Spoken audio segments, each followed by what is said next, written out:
Assalamualaikum, hi guys, welcome back to my channel. Kepada yang baru sampai ke channel ini, selamat datang, ahlan wa sahlan, welcome to my channel. Jangan lupa untuk subscribe and press the notification button so that korang tak terlepas video-video dari aku.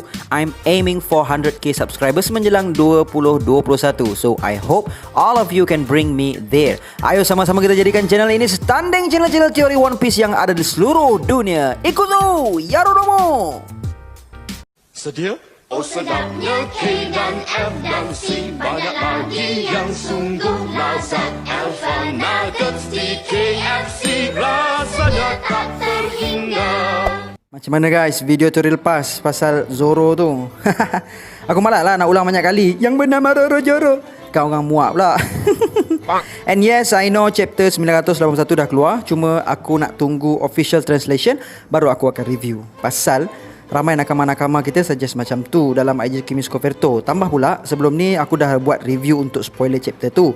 Kang tak pasal ada 3 video untuk satu chapter je. Kang aku dengan korang sekali confused mana satu ni. So dalam video lepas aku ada mention pasal Monster, which is a one shot manga created by Eiichiro Oda yang ditulis pada 30 Oktober 1994 sebelum One Piece lagi. One shot manga ini mengandungi 45 muka surat. Monsters ini adalah manga yang berada di bawah keluarga Wanted. Dan Wanted adalah kompilasi one shot manga yang diterbitkan sebelum One Piece. Dan dalam Wanted itu termasuklah one shot manga yang bertajuk Wanted, God Gift for the Future, Ikiyako, Romance Dawn dan Monsters. Kau nak tak kalau aku review ke-5 one shot manga tu? Sila komen, okay? Alright, apa yang menariknya pasal one shot manga Monsters ini? Dalam satu question corner in SBS volume 47, Oda menyatakan bahawa Ryuma dalam manga Monsters itu adalah Ryuma yang sama dalam alur cerita One Piece, iaitu Shimotsuki Ryuma. Dan oleh kerana ramai yang tak tahu lagi pasal ini, so izinkan aku meng-review pasal one shot manga ini yang bertajuk Monsters. Kisah dimulakan dengan narrator menceritakan tentang kejadian Dragon Horn yang telah dicuri 10 tahun lalu. Dan dikatakan juga bahawa Dragon Horn itu hanya ada satu je dalam dunia ini dan memiliki kuasa yang menakjubkan. Cuma tak ada siapa yang mengingati insiden tersebut. Di scene berikutnya, kita dapat melihat seseorang telah ditendang keluar dari restoran disebabkan dia tak mampu bayar. Sementara di restoran lain, kita dapat melihat salah seorang pelayan bernama Flare mengenali Cyrano, iaitu seorang pahlawan pedang yang terkenal dan yang mana Flare pernah jumpa dia sebelum ini. Namun perbualan mereka terganggu disebabkan seorang lelaki yang nampak macam gila yang menenung makanan Cyrano sambil perut dia berbunyi disebabkan kelaparan. Lepas Flare bagi makanan kepada lelaki itu yang bernama Ryuma dan juga seorang samurai telah berterima kasih kepada Flare the waiters dan mengatakan yang dia dah 5 hari tak makan. Part inilah yang sebelum ini aku cakap sama macam Roro Joro tu. Ryuma kemudiannya berceloteh panjang. Dia bagi tahu yang dia akan balas balik jasa Flare walaupun dengan nyawa dia lah, maruah diri seorang samurai lah, sifat melunaskan hutang adalah sifat sejati samurai lah. Tapi bila dia kalah, tengok-tengok Flare tak peduli pun dan kita nampak Flare tengah berbual dengan Cyrano. Semasa Cyrano meninggalkan restoran itu, pedang Cyrano secara tidak sengaja telah terlaga dengan pedang Ryuma yang mana menurut samurai, pedang yang bersentuhan adalah sangat biadab dan hint untuk bertarung till the death. Ryuma kemudiannya terus mencabar Cyrano untuk pertarungan maut. Cyrano berjaya mengelak serangan Ryuma, namun patung Buddha yang diperbuat dari gangsa yang berada di belakang Cyrano telah terpotong 2. Semasa pertarungan maut itu hampir memuncak, Flare telah menjerit untuk hentikan pertarungan. Ramai penonton yang ada kat situ sangat-sangat terkejut pasal Ryuma telah hentikan pertarungan serta-merta. Pada masa yang sama, seorang lagi pahlawan pedang yang diberi nama DR telah sampai di bandar itu. Ryuma kemudiannya dilihat duduk mendengar penjelasan salah seorang bartender yang ada di restoran itu yang menceritakan kisah menarik tentang kampung halaman Flare. 7 tahun dahulu, satu kampung yang dikelilingi bukit di mana tempat tinggal Flare telah diserang oleh seekor naga secara tiba-tiba. Hanya yang terselamat dalam insiden itu adalah Flare dan Cyrano lah yang menyelamatkan Flare. Oleh kerana insiden tersebutlah Cyrano dianggap sebagai hero dan pahlawan pedang yang hebat. Setelah mendengar cerita pasal Flare, respek Ryuma kepada Flare bertambah kerana Ryuma berpendapat yang Flare adalah seorang anak gadis yang berani. Mereka kemudiannya berborak pasal King, iaitu seorang pahlawan yang terulung, dan Ryuma telah memasang niat untuk bertarung dengan King suatu hari nanti. Sebab Ryuma rasa King itu memiliki jiwa pahlawan yang sebenar. Lepas habis makan, Ryuma teruskan perjalanannya. Semasa Ryuma berjalan-jalan di kawasan kampung tersebut, pedang Ryuma sekali lagi terlaga. Kali ini dengan pedang DR. Ryuma telah menyentuh bahu DR dan mensuruh dia untuk berhenti. DR tak pasal-pasal menjerit dan menuduh Ryuma telah menikamnya. Sementara Ryuma masih blur dan tak faham dengan apa yang berlaku, DR menuduh Ryuma menginginkan Dragon Horn yang kononnya dia curi. DR kemudiannya meniupkan Dragon Horn tersebut bagi menyeru seekor naga untuk menghancurkan kampung tersebut. DR kemudiannya memecahkan Dragon Horn tersebut kemudian rebah dan mati. Penduduk tempatan telah menyalahkan Ryuma dan mula bertindak kasar kepadanya masa Flare menghampiri Ryuma. Apa yang lebih mengejutkan Ryuma, Flare telah melempang Ryuma, memanggil dia sebagai pembunuh yang menjadi punca kepada kekecohan ini. Flare kemudiannya memflashback pengalaman dia dengan naga, menyatakan yang Ryuma tak tahu betapa ganasnya naga itu dan kalau dia tahu mesti dia tak akan melakukan tindakan bodoh ini.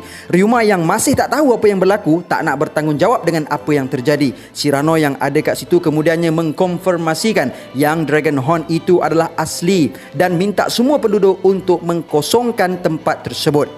Dan Cyrano bagi tahu yang dia nak bertarung dengan naga itu walaupun Flare merayu jangan bertarung. Walaupun Ryuma bagi tahu Cyrano tak berbaloi untuk gadaikan nyawa hanya untuk beberapa rumah sahaja, Cyrano masih tetap dengan pendiriannya. Penduduk tempatan yang masih bengang dengan Ryuma memaksa Ryuma untuk harakiri, iaitu satu ritual membunuh diri sendiri bagi meraih semula maruahnya. Tapi Cyrano menghalangnya. Kemudiannya, seluruh kampung tersebut telah dikosongkan dan yang tinggal hanya Ryuma dan Flare yang berbual di dalam restoran. Ryuma masih tak faham kenapa Flare sangat takut dengan naga tersebut walaupun Cyrano yang dipercayai sebagai The Great Swordman dah bagi tahu yang dia akan bunuh naga itu. Semasa memori silam tentang peristiwa yang berlaku di kampungnya mengganggu pemikirannya, Flare telah bergegas keluar dari restoran untuk menghentikan Cyrano dan diikuti oleh Ryuma. Kemudian mereka berhenti, berlari dan start berbalah balik.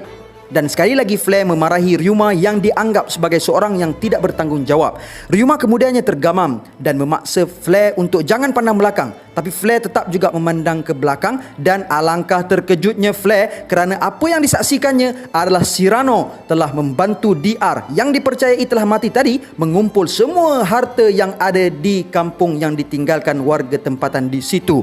So kat sini kita dah nampak permainan dua orang ini. Rupa-rupanya Cyrano dan DR adalah partner dari awal lagi dan mereka telah memfitnah Ryuma dan meletakkan semua kesalahan ke atasnya. Kemudiannya DR mengatakan yang dia dan Cyrano lah penyebab insiden 7 tahun yang lalu dan merekalah yang menyeru seekor naga untuk menghancurkan kampung Flare. Dan dari perbualan mereka juga kita tahu yang Cyrano telah membunuh bapa Flare semasa bapaknya ditimpa runtuhan dan Cyrano kemudiannya menggunakan Flare untuk mendapatkan prestige untuk namanya. Sementara Ryuma dan Flare masih bersembunyi di sebalik bangunan, Flare bagi tahu yang kalau duduk kat sini lama-lama seolah-olah macam bunuh diri lah.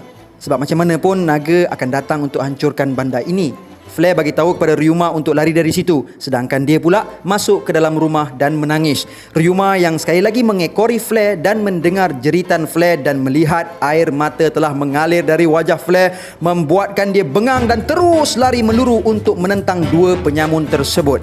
Apabila dia berhadapan dengan dua orang itu, dia bagi tahu yang dia tahu yang siapa sahaja yang melagakan pedangnya tanpa berfikir memang tak ada jiwa seorang pahlawan.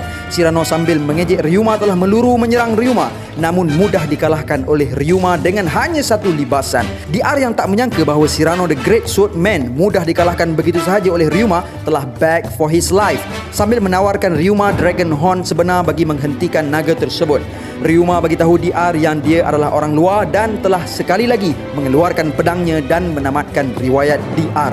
Dan akhirnya di panel ini kita dapat lihat naga yang besar telah pun sampai dan berterbangan di ruangan angkasa kampung tersebut sambil disaksikan warga tempatan dan salah seorang dari mereka berasa yang naga tersebut mustahil untuk dikalahkan walaupun untuk Cyrano. Sejurus ketibaan naga, Flare dilihat sedang berada di atas bumbung rumah dan bersedia untuk mati bersama-sama kampung tersebut. Tiba-tiba Flare telah terpandang sosok tubuh seorang samurai yang sedang meluru lari dengan gagah beraninya ke arah The Mighty Dragon dan ternyata orang tersebut adalah Ryuma, the greatest swordman yang sebenar. Dengan hanya satu libasan, The Mighty Dragon has been slain by Ryuma, the Dragon Slayer. You have slain an enemy. Besarnya cicak ni, makan apa tak tahulah, kata Ryuma. Masa Ryuma nak beredar dari kampung tersebut, dia telah bertembung dengan Flare dan bagi tahu kat Flare, dah, lepas ni Tok Sah dah duk fikir nak bunuh diri lagi. Aku dengar bukannya best pun kalau mati. Flare kemudiannya berkata, awak sangat hebat. Tapi kenapa saya tak pernah dengar nama Ryuma ni? Awak telah bertarung dan menyelamatkan nyawa orang ramai tanpa sebab. Roy, hati kau keras. Tak pasal-pasal Roy. Ryuma kemudiannya membalas, pertarungan bukanlah untuk kemasyhuran, tapi kita bertarung dengan untuk melindungi sesuatu. And as a farewell, Ryuma telah begitu Flare yang Flare telah berhutang budi dengannya dan dia akan datang lagi untuk makan. Setelah orang kampung semua kembali semula, Flare telah mengetahui dari bartender yang baru teringat semula nama King yang dia maksudkan sebenarnya adalah Ryuma. Dan nama King ini adalah diberikan oleh mereka yang diselamatkan dan dialah Ryuma, pahlawan pedang yang menggalas jiwa pahlawan yang terbaik di dunia.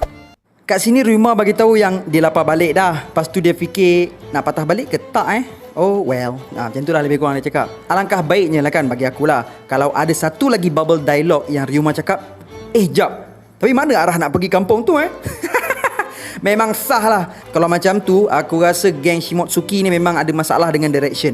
And satu lagi, aku personally juga rasa nanti bila orang Wano nampak Zoro bertarung dengan buka semua kemampuan yang dia ada, mesti diorang akan nampak bayangan Ryuma pada diri Zoro.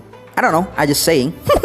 Alright guys, that's all I have. Diingatkan sekali lagi kepada siapa-siapa yang berminat untuk buat paid review untuk aku promote FB ke, IG ke, YouTube ke, boleh DM IG Kimisko Verto. Okay? Tiada yang memberi manfaat mudarat melainkan Allah. Assalamualaikum warahmatullahi